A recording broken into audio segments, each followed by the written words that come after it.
Bigger than capes. Give me some sadness. Yeah, I was looking forward to it, and then I watched it.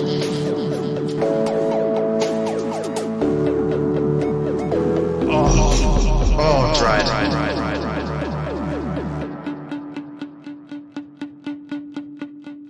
Hello, welcome to Bigger Than Capes.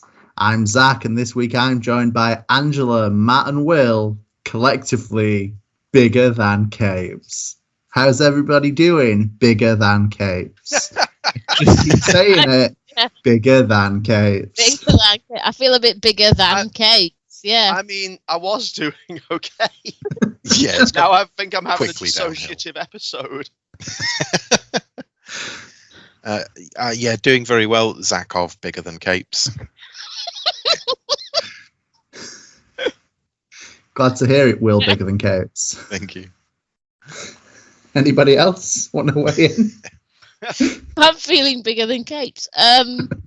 Yeah, I've nothing with that. No. Well, this has been a wonderfully weird start, hasn't it? They always are.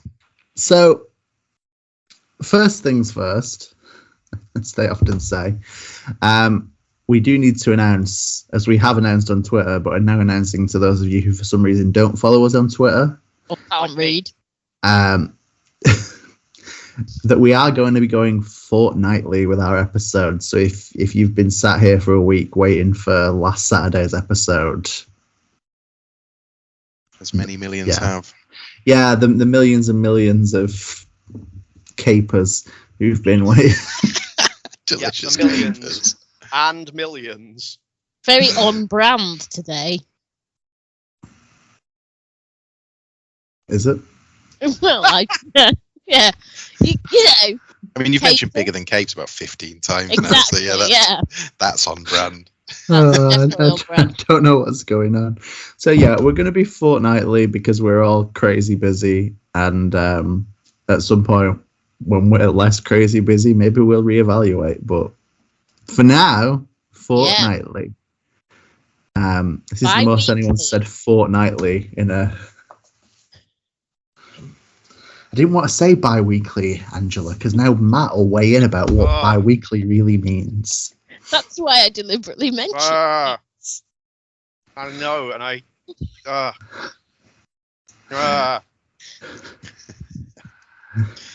I'm not sure this is the forum to discuss it for a second time. No, that'll be the after podcast chat. That's the special, the late night Bigger Than Capes. The Patreon exclusive Yeah. dispute about what bi-weekly means. Yeah. So this episode, this is going to be interesting. There's a reason when all four of us are here. We're going to be throwing out some recommendations intended for people who are new to comics or getting into comics in 2021. If memory serves, this spiraled off from someone asking this question on Twitter, and the realization that everyone's answers are like,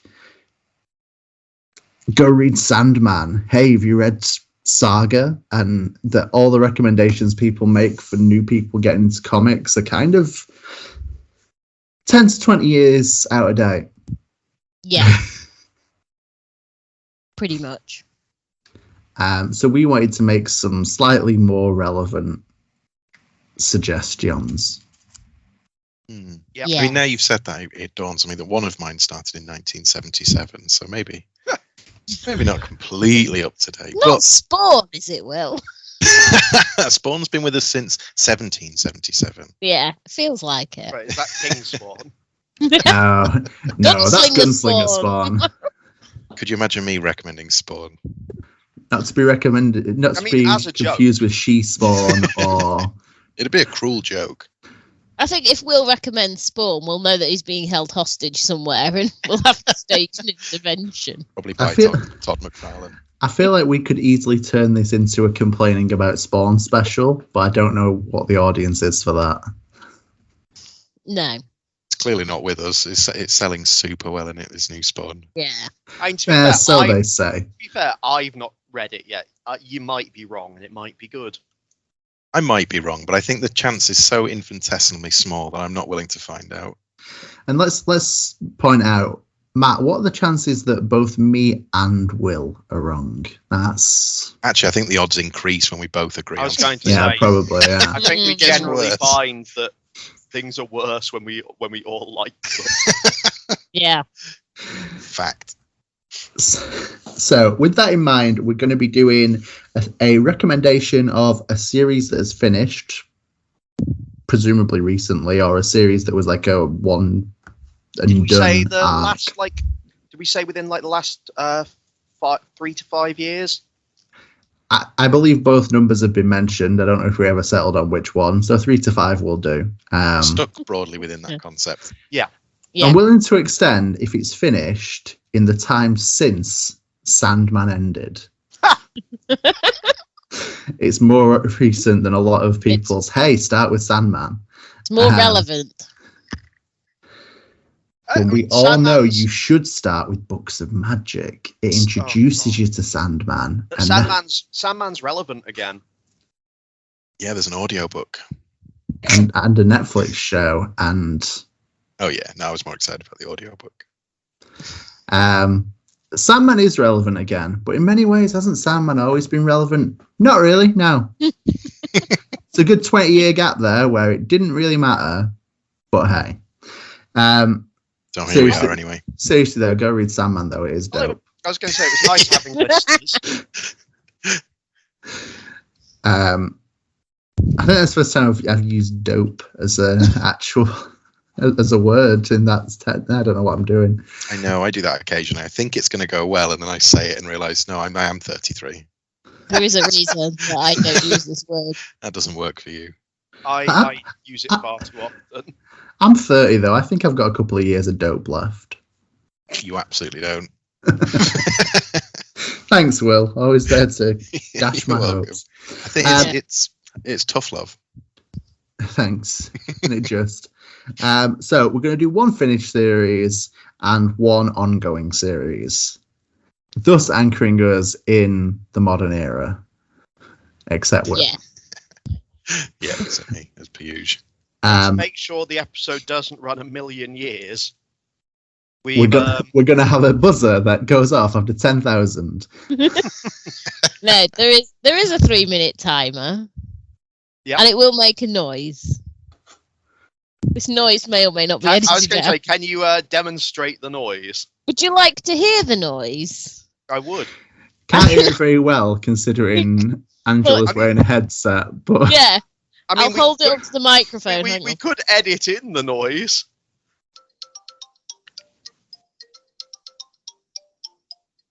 There you go. There's a little bit of the noise. Good luck listening to that. I think Matt might have had an excellent idea there, though, but just edit in a new noise after the fact. You may edit the noise. yeah, if that noise doesn't pick up well enough, I'll just edit in like a horrible like air horn cut off noise.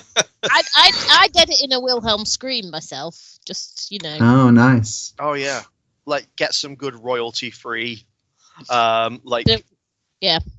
Now we've talked about it so much, I think you should just get short snippet clips from the 90s Spawn movie. Oh, just him yelling "Wanda." In honour. Oh God, Spawn. And on that note, Yes. William, would you like to get us kicking with this? What? I'll get us underway. So I don't know what that. Would you like to get us kicking? It's pretty dope. Get us kicking, Will. Yeah. once I've talked, I know I've done a good job if the audience are just kicking frantically and randomly. I think, God, I really, really got these guys kicking. I was going to say. So, I was expecting Zach to be like the Beastie Boys and just us to get like kick it coming in. Yeah. it would be too high an octane for what I'm about to tell you. I wouldn't be able to live up to that hype. That's what I'm saying. So I will get on with it. Are you ready? Yeah, hang on. Ready as I'll I'll ever be. be. Yeah, ready. Let's do it. So the book I have picked is Sentient from TKO Studios. It's written by Jeff Lemire. The art is by Gabriel Walter. The letters are by Steve Wands. It's edited by Sebastian Gerner. The title and cover design designed by Jared K. Fletcher. And the book design is by Jeff Powell. This is a 1-volume OGN made up of 6 issues. The reason that I am recommending this book, first and foremost, it's written by Jeff Lemire, who I think is amongst the current day's best comic writers, and this book is absolutely no exception. The story is about a colony ship leaving a somewhat destroyed Earth to land on a new planet when all of the adults in the ship are killed by a separatist who has an agenda against the Earth government, and it is left to the kids and the AI on the ship to continue their journey, and they bump into all sorts of mishaps and adventures on the way. The art by Gabriel Walter is exceptional. I think from just the basic pencil line to the design work of the ship, of the machinery, all of the characters look individual and easily recognizable. The kids look like kids. I say that because it's a surprise that kids always look like kids. Sometimes they look like 45-year-olds in tiny, tiny faces. Yeah. But this is excellent kid drawing. The colouring is also really, really great. It's a very muted, slightly washed out palette, but it, along with the art, gives a very big sense of sort of loneliness and emptiness. These kids aboard this spaceship gliding through space.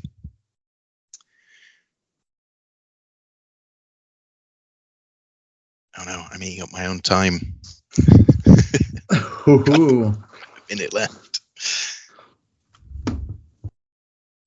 Also with the art, I think that it is never unclear. It's never difficult to read. And I think if you are a new reader, it's really important to be able to follow what you later learn are the basic tropes of comics. But sometimes people take the piss, quite frankly, and some comics are just hard to read. But this flows very well.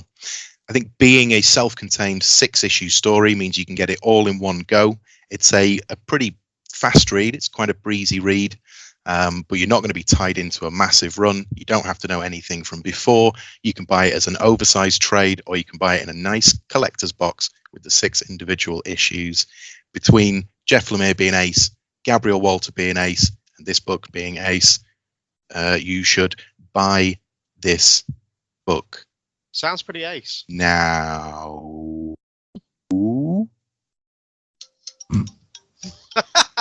There we go. 3 minutes. Impressive work. I don't know what you're going to fill that gap with. It's hard to edit that out now, isn't it? I'm going to commit to it. Commit to the gap. What if people have got their own timer running at home just to check we weren't, Well, like the Royal Rumble clock. Yeah, what if it's like the Rumble clock and 90 seconds can be as long or as short as they decide? I know we did Sentient previously, but I think it's great, and I think it's great for newbies. Yeah. I'd say that's a pretty good starting choice, honestly. I don't want to go on much more. I've had my 3. And I think you've pretty much nailed it. I think you've said a lot of what is the good stuff about Sentient. Solid choice, Will. Thanks. Yeah. Approved. Thumbs up. So I think that means it's on to me. It's on to you. 3 minutes is a short time, buddy. Good luck. Yeah. Okay, so the book that I'm recommending for new starters is the Nameless City series by Faith Erin Hicks with colours by Geordie Belair. So, like, it was originally going to be when we rebooted as Bigger Than Capes, and we did our recommendations back then for a single book about a taste. This was going to be mine. It was my runner-up.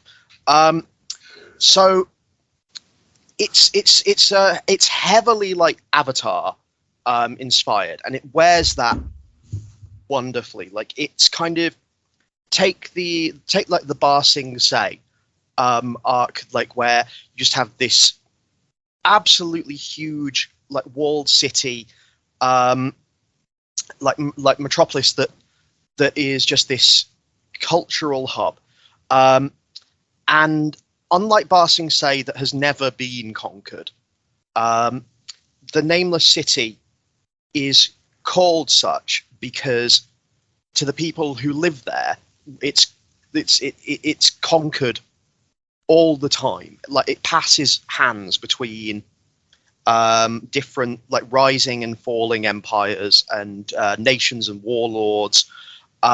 So its own identity has kind of been lost over the centuries. It has its own peoples, but it's a melting pot. And the most recent invaders are the Dao, who have moved in and are kind of attempting to kind of break this trend of it passing, and they're we follow Kaido, whose dad is like a diplomat attempting to kind of build peace and consensus. And Kaido befriends one of the city's one of the city's inhabitants, a girl, like a street girl named Rat, who is pretty cool. But unlike Avatar, which kind of had the restrictions of being on like Nickelodeon and network television, it's kind of freer to explore things a little, like certain things a little more openly. Like, it has pretty solid like representation, like LGBTQ stuff, like lots of varying character designs, shapes, sizes, like genders, races. It's great, and plus there's some really good fights and explosions.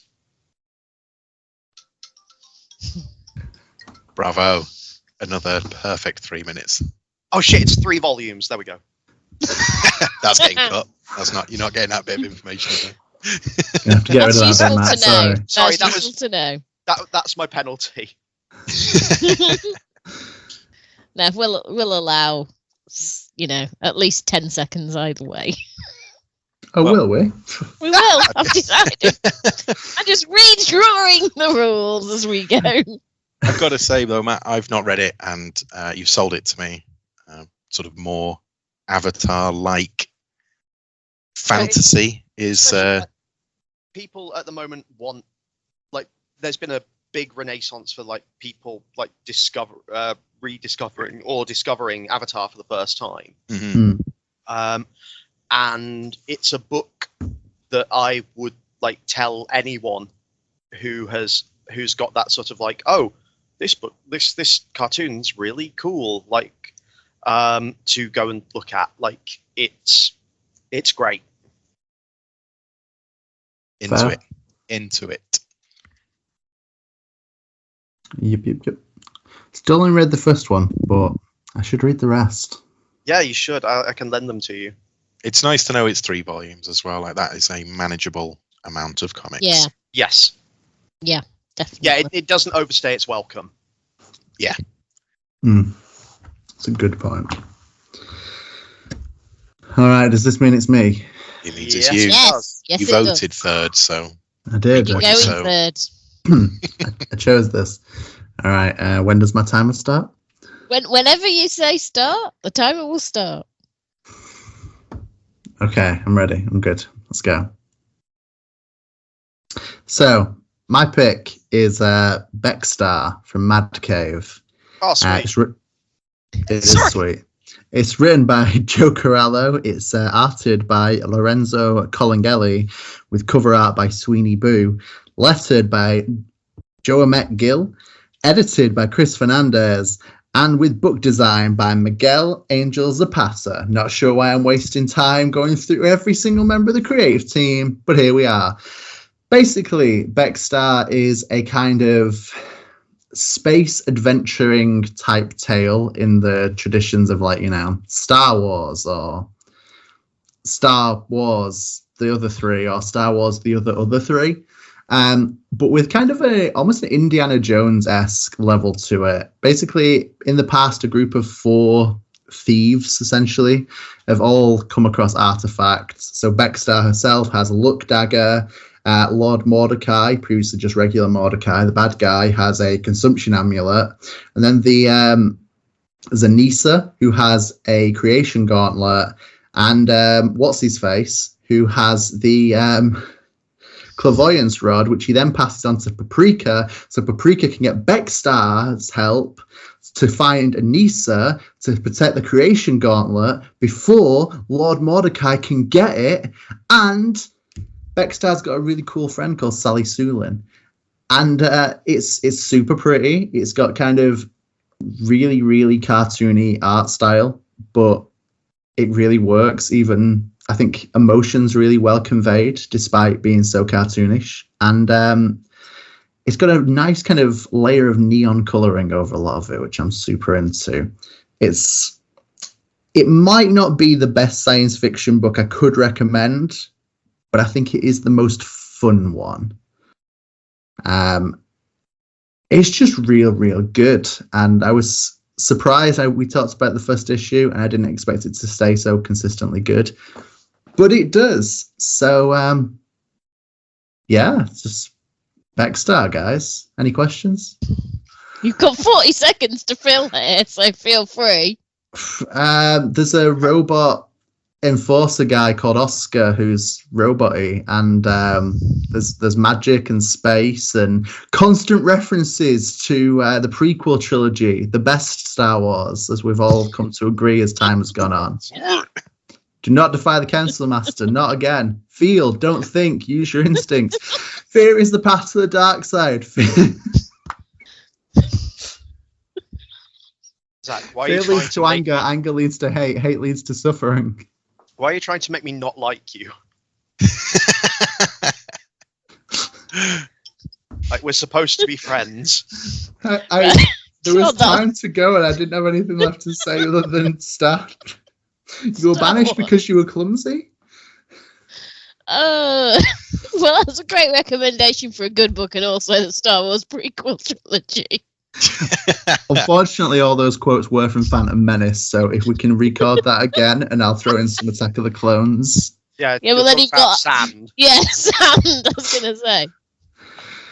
What else is quotable about that? But no, Beckstar is really good. It's a fun science fiction ride.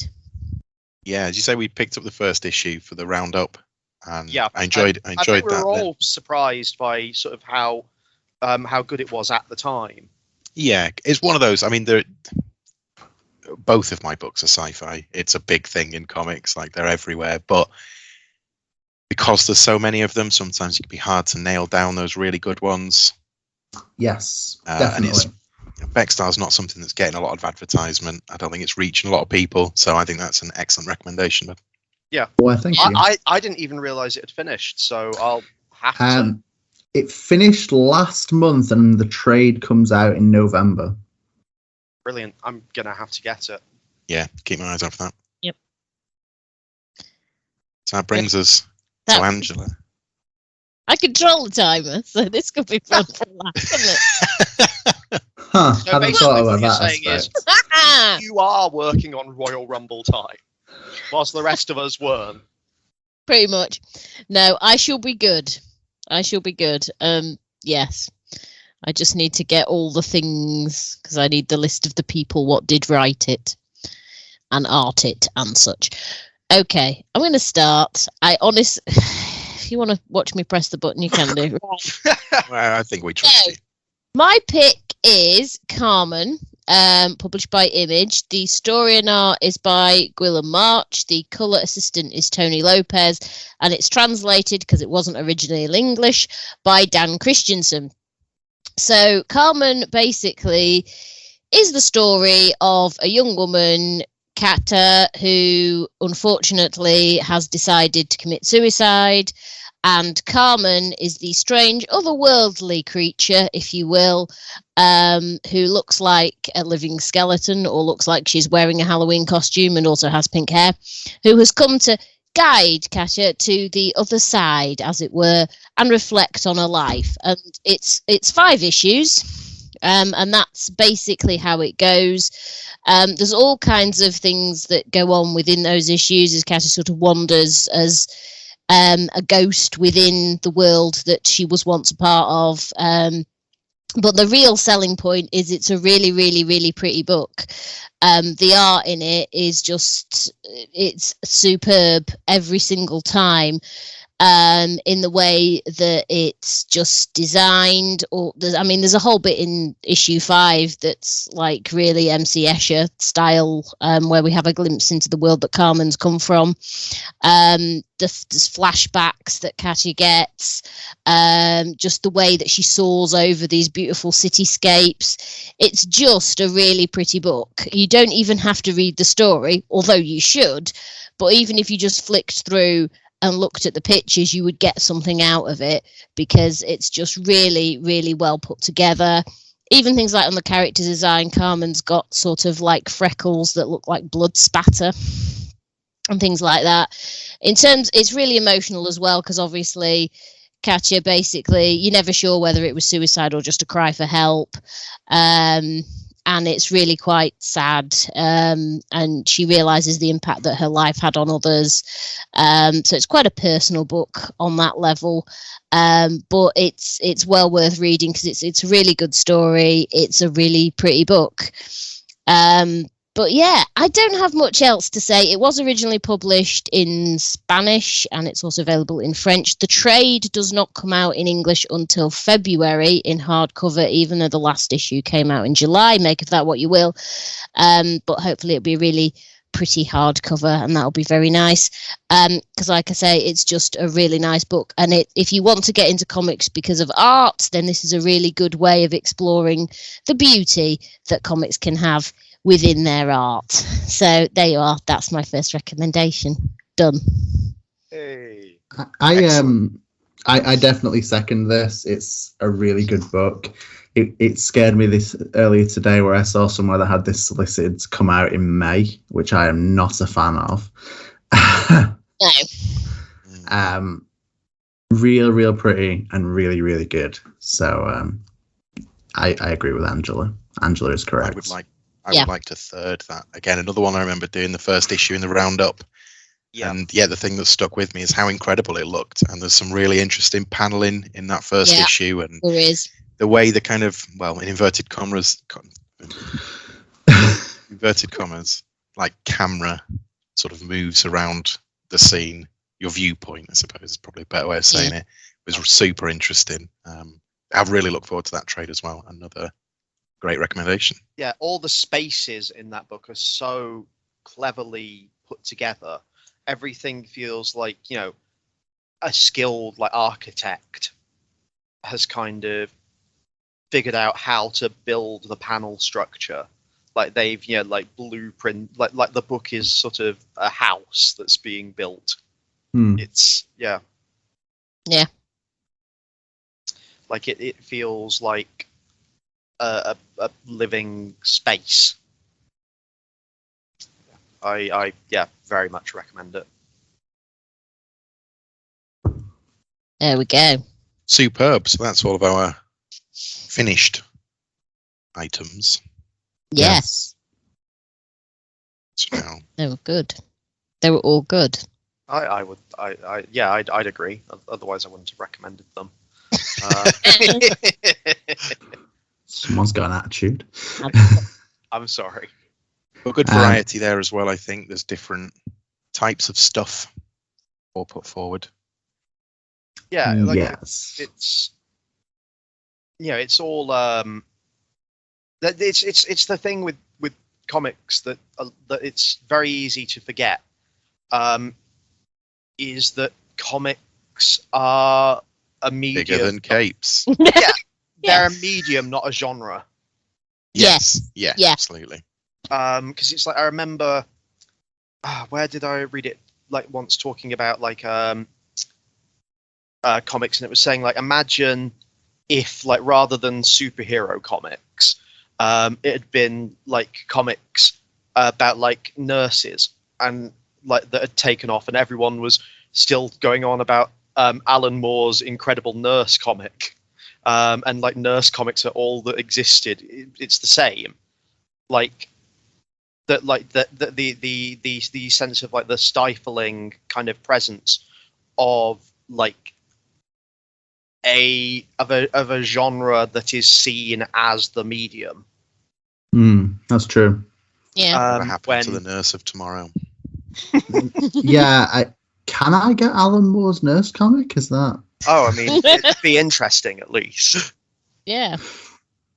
I feel like that's something that's probably like folded into is it Jerusalem? That was that novel he wrote. That's like God. A cinder block. Yeah, the fucking biggest thing I've ever seen. Like, and I've read some pretty hefty tomes in my day, but like Jerusalem I find intimidating. It's an arm breaker. Yeah. So, with that all put to bed, yes, on to our ongoers. Our ongoers, and I am ongoing first. Then on go already. Yes. Already distracted by how fucking nonsense all of that has been. So, my ongoing, when Angela is... I'm ready. Oh god, it's happening. My ongoing series is from Image Comics and is The Silver Coin. Silver Coin is a anthology series, so whilst every issue has been drawn by Michael Walsh, so far the issues have been written by, I'm going to try and do these in order, Chip Zdarsky, Ed Brisson, already fucks this up, Kelly Thompson, Jeff Lemire, and Michael Walsh himself. Not in that order, but who gives a shit? It was originally meant to be a 5-issue run and then done, but has been extended. So we've got issues coming up from Ron V, Josh Williamson, Matthew Rosenberg, and Vita Ayala. Basically, it's a horror anthology following the titular Silver Coin and its history, because it has kind of, caused chaos and terrible horrors as it's progressed from one owner to the next. The issues aren't in chronological order all the time. So sometimes there will be things that kind of reference something that's already happened and tie together the previous issues, which is super cool. But in this first trade, we get like a monkey paw, wish fulfillment kind of horror, a slasher, like supernatural horror, weird future horror, and then like a witch trials type story. It's kind of a whistle-stop tour of horror, and if you're into horror comics, this is going to have something you're going to be into, if not many things. And even if you're not, I think the amount of talent involved, like if you read this and you're into like Jeff Lemire's issue, run wild, because go read some Jeff Lemire. If you're into Brisson, go read some Ed Brisson or Kelly Thompson, Chip Zdarsky. I think it's just a good intro to the world of comics, because it gives you so many creatives to have a little 22-page, 24-page sample of. If you're not into Michael Walsh's art, that might be an issue. But it's good, so you should be. If you're not into horror, I guess that might also be an issue. If you don't like maggots in people's eyes or people burning to death or that kind of stuff. I mean, we're different people clearly, but yeah, I think this is a good jumping on point for horror, for getting into a lot of writers and an artist. So yeah, The Silver Coin. You're welcome. Nothing on that screen there, Angela. You're just showing me. There you go. Sorry. That's me. I'm good. Yeah. That's good. Right, there you go. Questions, please. I will say that you said, like, if you're not into horror comics. I'm not into horror comics, and I still like The Silver Coin. So All right. Or if you are, if you're into horror comics or not into horror comics, shut up and read it. Yeah. Pretty good. I think it's really interesting that it's a revolving door of writers. When you get these things, it's almost always the artist who comes and goes. Yeah. And I think that's pretty fascinating. And as you say, a really good route way into immediately a bunch of modern, like contemporary writers that have loads of other works. Yeah, and I think especially with people coming up like Ron V, who's killing it on everything at the moment, and Matthew Rosenberg, who's got another Image series about to start, Josh Williamson, who's great at horror, Vita Ayali, who I don't think I've read any horror by, but I'm willing to let it happen. I think there's potential. I'm looking forward. This was going to be my finished, and then they've made it an ongoing, so just having to roll with the punches. It's cool though, because like we don't get enough anthologies in comics. Like, you might think otherwise if you listen to a few of mine and Zach's podcasts, where it seems to be all we talk about. I mean, it's more of a thing now than it was a few years ago. Like, we get them in the UK, we've got 2000 AD. But like, it's nice. I always think it's kind of a nice like venue for people to get to tell stories, like for new talent often, but also for people to get to tell stories that they otherwise don't, to get to kind of experiment outside of a usual sort of expected genre for them. So I always like appreciate a good anthology. Like, it's why I've why I'm always really happy with the work of like of Spike Trapman doing as an anthology editor. Like, they put together a lot of really cool and interesting stuff from like such an interesting like and diverse range of creative voices. So more anthologies. I agree. Yeah, please.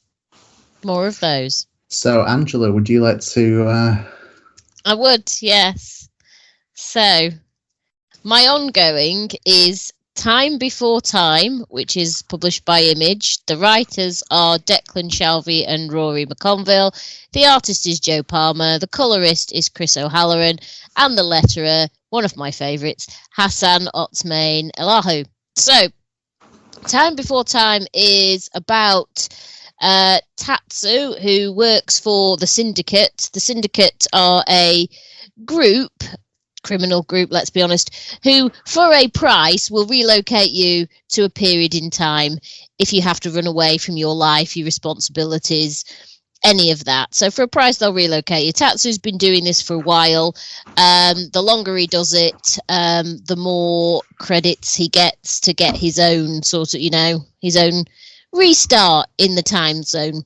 Timeline, that would be a better word. Anyway, he gets mixed up with an FBI agent called Nadia, who, when they end up sort of going through time into a different time period, where they have interactions with the Union, who are the arch enemies of the Syndicate. So the reason I'm recommending it is time travel is a staple in comics as a genre, but this is really clever in that it combines the world building with the character development in one. So, see, I don't want to say too much about the plot because it would spoil it, and I think it's well worth just reading it just so, like, oh, that character crops up here and that character is important here, and there's all sorts of different things. Like I said, the world building is integral to the character development and vice versa. So I don't want to say too much about that, but there's also really, really good art. It's quite stylized in its own sort of way. There's little touches that are quite nice. So each of the time periods does feel like its individual time period. There's not a lot of detail sometimes in the backgrounds, but you don't need it. All the character designs are really clever. You can tell the time travelers because they end up with black spots on their faces, which is a nice little touch. But yeah, it's just really, really cool art. It fits the story really, really well. And yeah, like I say, it evokes the different time periods really well, be it a dystopian future or the past where one relocated child is disappointed to learn that Wi-Fi hasn't been invented yet. So that's the first issue, and I love it dearly. It is a book as well that sort of, I think you'll get more out of the more you read it. It's one of those that you start issue 1 and it's interesting, pulls you in, but by issue 5 you're really invested, and it's great to sort of just read it and discover things as you go along. And it's one of the best time travel books that I have read in the last 3 to 5 years, which is, yeah, just this year. So there you go, Time Before Time. Read it. I'm now out of time and I'm done. A second Angela choice that I completely agree with. It's just really good. It is really good. I mean, as you said, time travel is that staple, but that twist on it, that it's solely a criminal enterprise. This idea that these gangs don't own territory, they own like time periods, is just super cool, and it still gives you that like human story as well. Like, it's not all about the big picture, it's also about like people's lives. And yeah, I've also been enjoying Time After Time a lot.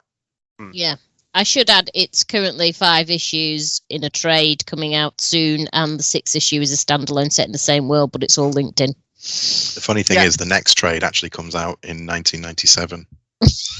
Yeah, it's interesting because it's like, it's a book that sounds like I would actually quite like it, but like, I've not heard anyone other than you guys like remotely talk about it.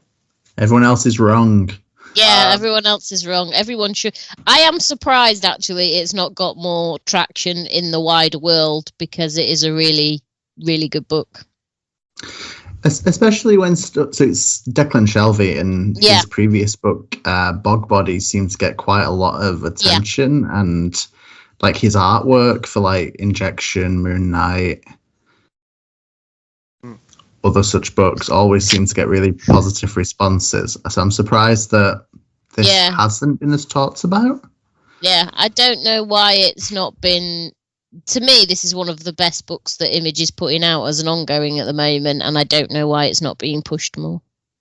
It might be that I'm just looking in the wrong places. No, because having said that, because I'm thinking of, scrolling through endless social media, and I don't see it mentioned that much.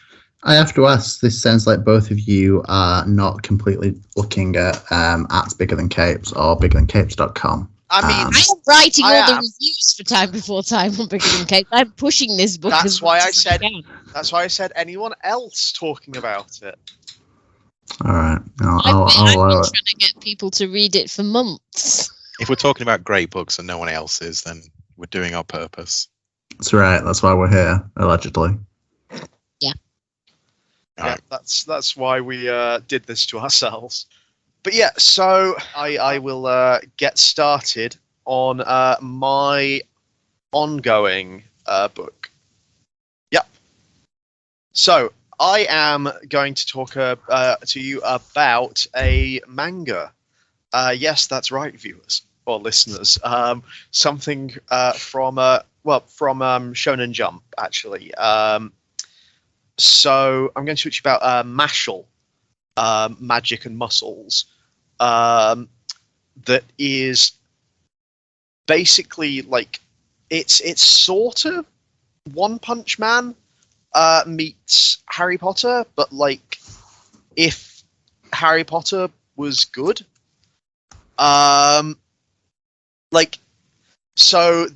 It's set in your sort of magical fantasy world where everyone has magic. It's a gift from God, and everyone has like a birthmark that indicates their sort of magical potential. Our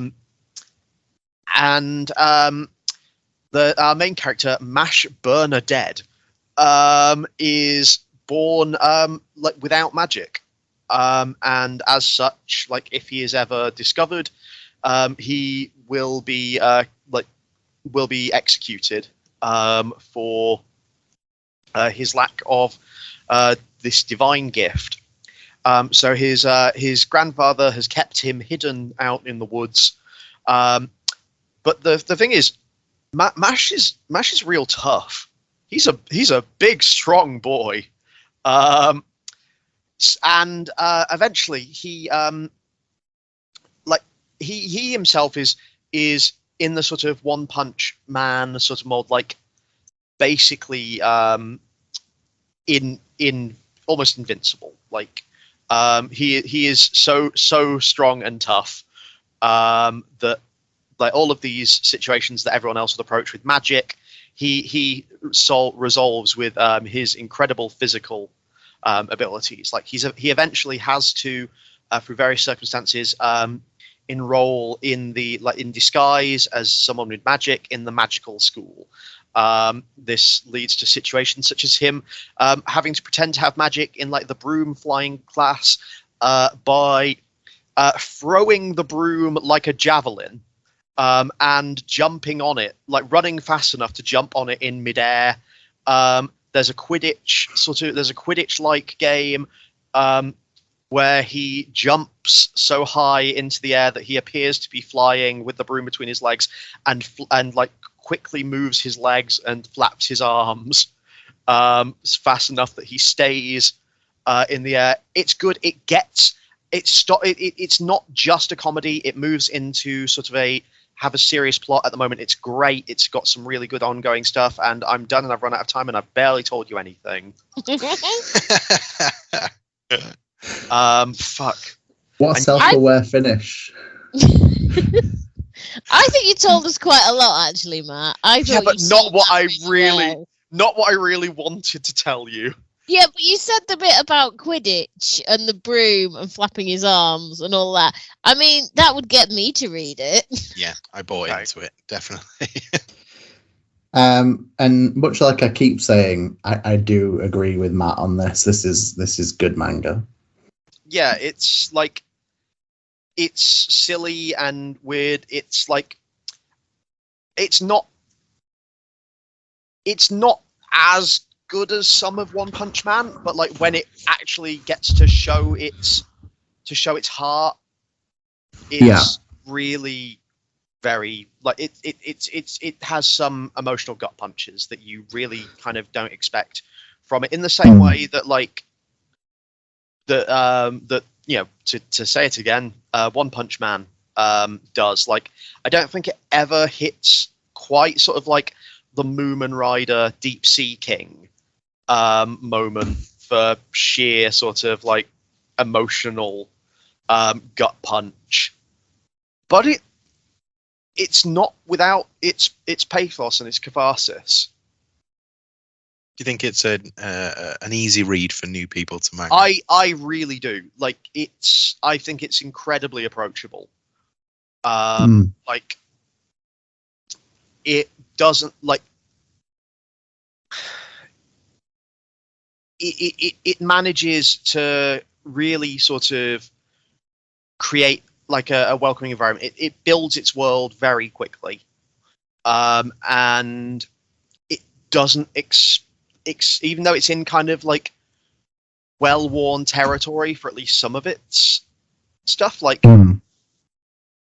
it at the same time doesn't expect you to know everything it's talking about.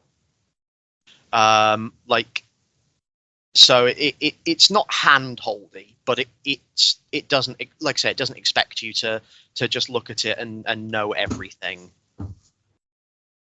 So it's really sort of quite approachable, I'd say. I would agree with Matt. Excellent. Thank you. Yay. A sentence you don't hear a lot, I agree. It's very rare. Who's next? Next and last, I believe, is me. So, Angela. I'm ready with the button. You're ready? Okay. Yeah. I'm ready. Okay. And go. So ready. Okay, so my ongoing choice I'll be straight with you. I've cheated. It's two choices. It is 2000 AD and the Judge Dredd magazine. Yeah. As where 2000 AD is weekly, the Judge Dredd magazine is monthly. They're both anthology series. The thing they have in common is they always feature a Dredd story. The other stories tend to be either stories set within kind of Mega City 1 or the Dredd world, things like Anderson's Side Division and Strontium Dog.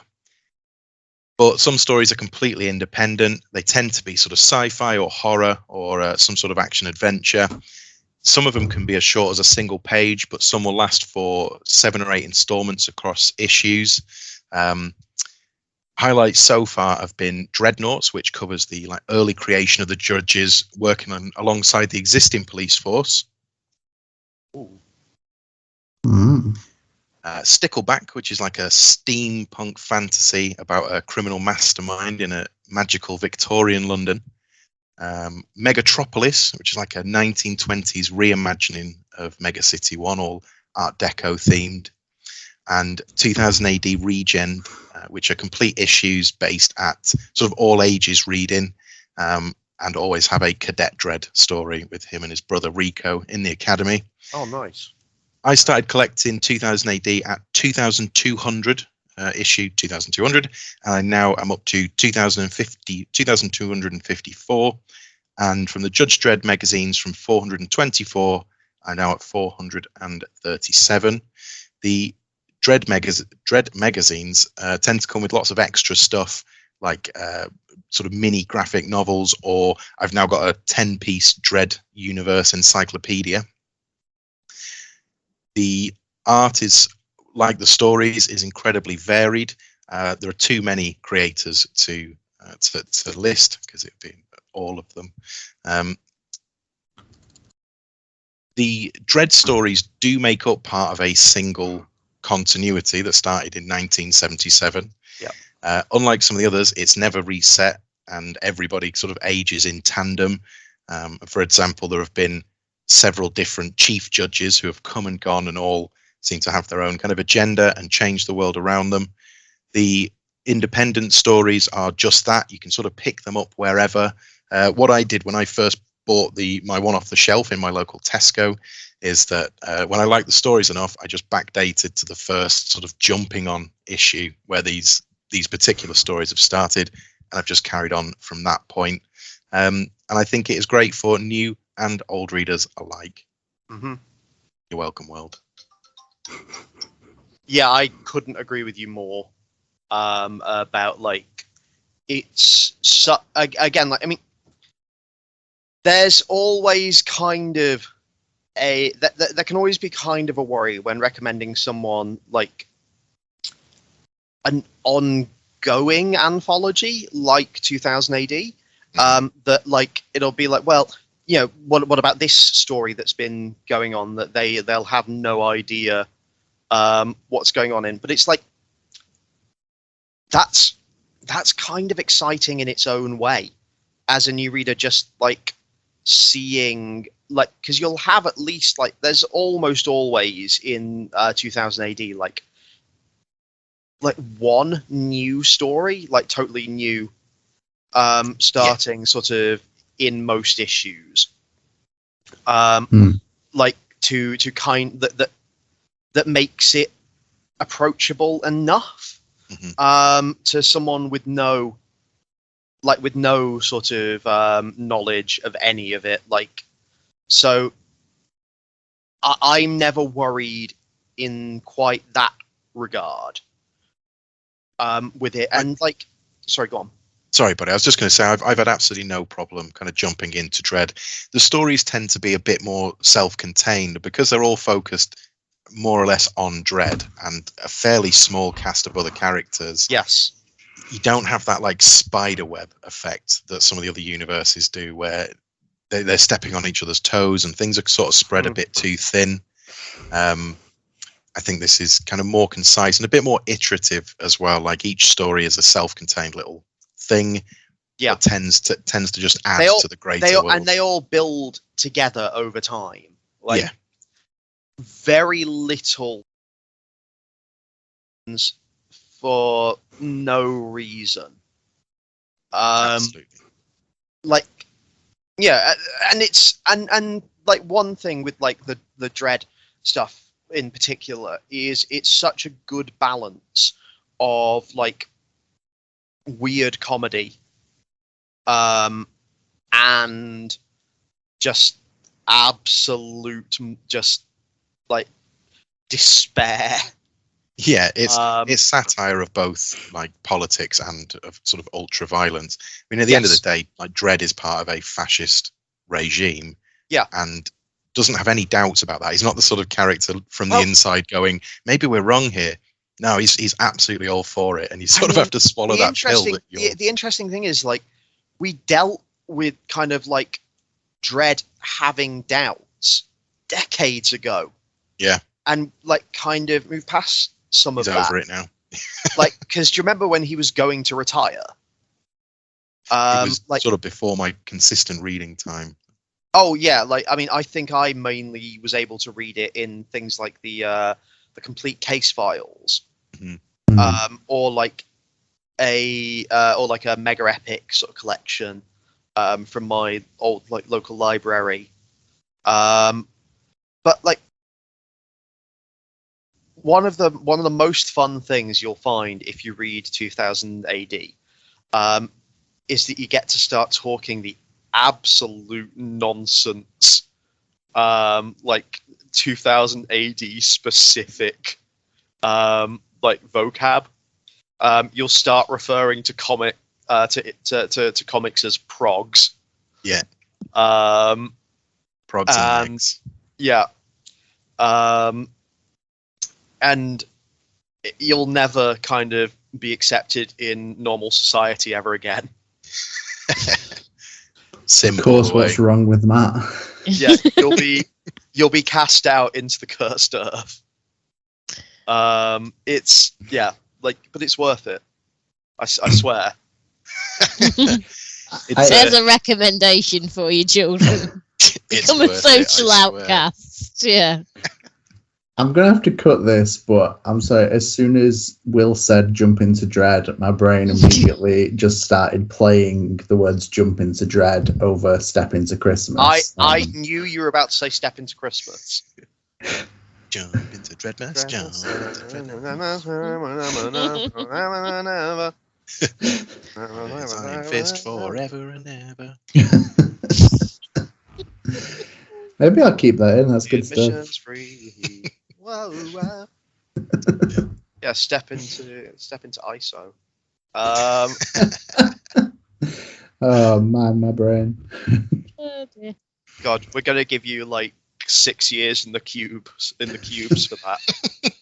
Littering 8 years in the cube. Oh, Dread. Oh, Dread. Oh, right, you're just making fun of me now. Would we do that? It was fine when we were making fun of Will. This is where I draw the line. Yeah. Well, I think that brings us largely to the end of... Are we going to do honourable mentions?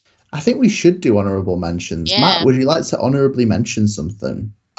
Yeah, so I'll just give one for like each category I was going to do. Musical, comedy, comedy. A comic musical, a light operetta. But yeah, so for like my ongoing, I almost ended up doing Spy X Family, which is like I really kind of, because we don't talk about manga very often, and they're ones that we've not talked about on the podcast. Spy X Family is really cool. It's just a like post World War II post World War II Berlin set like spy story about like a family that has to build a fake family that has to be put together for a spy mission that accidentally ends up including the world's greatest spy, one of the world, like his fake wife, who he doesn't know is the world's greatest assassin, his fake child, who is the result of a science program that allows her to read people's minds, and their dog that they eventually get, who only the daughter knows can see the future. This sounds like a Kyle Starks book. It's good, and it's got a lot of heart. My concluded book was going to be another all ages book. It's technically kind of cheating because it's not really finished, but it's been so long since we got another volume, and considering how frequent they were before, I don't know if we're ever going to get the conclusion. And that's Fantasy Sports, like I've talked, like by Sam Bosma. I've talked about this book before. I mentioned it again as like hey, I almost recommended this. It's just a weird, like it's kind of like it's a fantasy story that's like a weird, like, hey, you know how in like manga, like sports manga, the sport is the most important thing in the whole world, and everyone cares about it to the exclusion of everything else. Let's kind of do that in a fantasy setting where it kind of makes sense. Like dungeon raids usually seem to end up with you having to fight the guardian, like boss of the dungeon, in some sort of sport. Like magical sport. The first volume is about basketball against a lich. The second is about beach volleyball against a town of fishermen. And the third is about golf against a weird monster king. And the art is gorgeous and has like this kind of like these really warm colors. Everything about this book is just like, even when there's danger, like, you know, people's arms get broken and stuff, but it never doesn't feel kind of cozy. I agree with that. I think Fantasy Sports is a really good read. Yeah. So those are my like honorable mentions. Zach. Ah, shit. Nah. I mean, yes, me. My honourable mentions, I've got quite a long Fantasy list. Sports. It's Fantasy Sports 2. No, I'm going to boil this down because I did make quite a long list.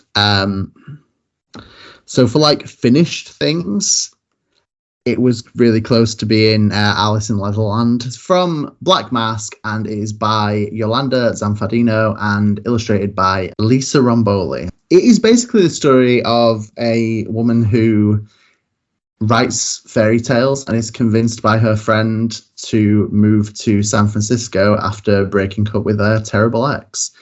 And when she gets there, she tries to look for love in San Francisco whilst trying to write her her fairy tale story, which kind of mirrors her real life experiences and is just pretty perfect. It's got really strong like LGBTQ plus representation.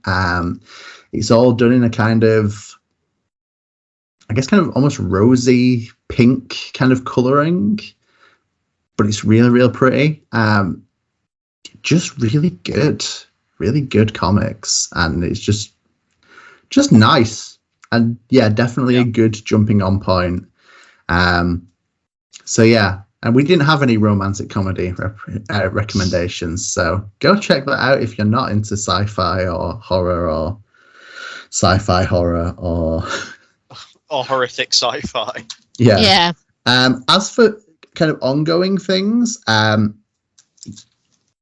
immediately stepped away from recommending Homesick Pilots because it's awesome. I think it would be good for new readers, but I talk about it like every 25 minutes, whether people ask or not. And was going to go with something I haven't mentioned much this year, which is Money Shot, We're about 15 issues in now, and much like Sex Criminals before it, I think it is going to speak to people who, you know, want comics that do things that no other medium easily can. And he's basically about a group of scientists who, to fund their space travel, you know, set up their own porn site and make porn with aliens. And it's funny and it's ridiculous and it's great. And I think it is really accessible for people who aren't into comics. It's had 2 really good artists so far, and it's just good stuff. Yeah, again, it's a book that's like really quite funny. Like does something that you might not kind of, if you're not like a regular sort of comics reader, you might not kind of expect to see in comics. Or anywhere, really. But no, that's 2 things that I would definitely recommend to people, and especially people looking for something weirder in comics. Okay, Money Shot is weirder than Alice in Leatherland, but yes. Hey. Yeah. Angela, Will, you guys got some things you want to throw out? I mean, I can rattle mine off. Mine are quite boring, to be honest. There's a reason they ended up in the bin fire. The other complete series, if you're looking for something a bit longer than a single volume, something to get your teeth stuck into, my consideration was for East of West. I don't think it's a book which has been underserved in terms of its marketing. So not say that it's not sort of within our purview, but it's been spoken about a lot. But it's a Western with sci-fi with biblical apocalypse, all thrown into one. It's Jonathan Hickman's traditionally weaving and quite complicated plot lines. Very like sprawling, loads of characters, loads of different twists and turns and intrigue, and it is complete over 10 volumes, I think. Yeah, and I mean, so, that sounds right. Something to read in trade. There's not a better writer for trade reading than Jonathan Hickman. Like, reading anything of his, like, you kind of almost always want to do it after it's finished.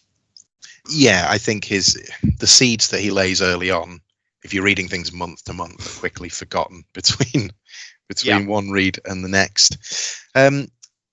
My choice then for ongoing, I guess, is a bit complicated because in the world of indie comics, things don't always get extended runs and seem to just sort of come and go. So I don't know if this is still ongoing or not. My pick was going to be Dragonfly and Dragonfly Man. Yeah, I'm not sure what the situation is with that. I am. Oh. Go on. So we had Dragonfly and Dragonfly Man, which was like the sequel to The Wrong Earth. Mm-hmm. And we are currently getting, I think, the 2nd volume of The Wrong Earth at the moment. I think issue 6 just came out. Ace. Okay, so you might need to take a pinch of salt. This is a conglomerate of The Wrong Earth and Dragonfly. And Dragonfly Man, I must admit, for a small publisher, not doing themselves a lot of favours by keep changing names. I would sort of pick one and stick. Really confused me the fact that the Wrong Earth came first and we all loved it, and then Dragonfly and Dragonfly Man is like a prequel to The Wrong Earth. Yeah. I feel like it was whilst it was a really good addition to the storyline and nice extra volume to have, I think it's then confused matters by going, but we're continuing The Wrong Earth. And it's like, but Dragonfly and Dragonfly Man ended on a cliffhanger as well. So you've got 2 series on 2 cliffhangers with the same bloody characters. It's not been very well served by its publishing sort of order. No, indeed. No. But I hope that sort of clears up, because it's a series that I think would attract a lot of fans of superhero comics and sort of anti-superhero comics as well. Yeah. My other choices really were just things we've spoken about recently. Assassination. Yeah. All Kids. Like, I just think that they were perhaps too recent to bring to the table for today. Yeah. It was what kind of stopped me, like I say, talking about like a couple of books that I won't mention because I can't now, because I'd feel like cheating if I had another round of honorable. But yeah, no, good books. Thank you, Sam. Angela, round us off. Well, I had a really hard time because there's a lot of books I've really liked who have trades coming out or just come out. So, honourable mention is how this is going to go. Scout's Honour, you know why. Yeah. Jules Verne's Lighthouse, you should know why. It's really good. But the one that I think I'll pick out the most is probably the one because it has a message, and I think messages are important, which is Home, which is the story of a young Colombian immigrant and his mother, and he has powers. I don't think that it ends as well as some of the other books that we've discussed because it is sort of a 5 issues and done thing. I think there is more to explore there. I can easily see it getting a sequel of some sort. I think it's probably needed. On the one hand, it doesn't wrap up neatly, but then again, real life doesn't wrap up neatly. And I do admire it for that because it is a hard read at times. It will make you very, very angry at the American immigration system. It will make you look at the UK immigration system and get pissed off also. But it is I think it's an important story. The writer is Latino. So again, you want to, those voices need to be in comics as well as, old white dudes. So I think it's important to have some diversity. The artist on it's woman. So yeah, I just think Home, it might not satisfy you entirely at the end. I was satisfied in the fact that I was unsatisfied, which sounds really bizarre, but I think it's a really important story. It's a story of our times, and it's something that I think bears reading just for that reason. In terms of an ongoing, there's The Good Asian, which isn't an ongoing because it's a 10-issue limited, which is why I didn't pick it as an ongoing because it's going to end. It's really, really good, though. Angela's getting into some technicalities here that I think would disqualify all of us. Yeah, I'm very precise. Everything will end at some point. But the actual ongoing that I'm going to honourably mention properly, because I have to, because if I don't, the devil comes and collects my soul, which is Exo Man of War, which is Valiant. Yeah. Because I'm contractually obligated.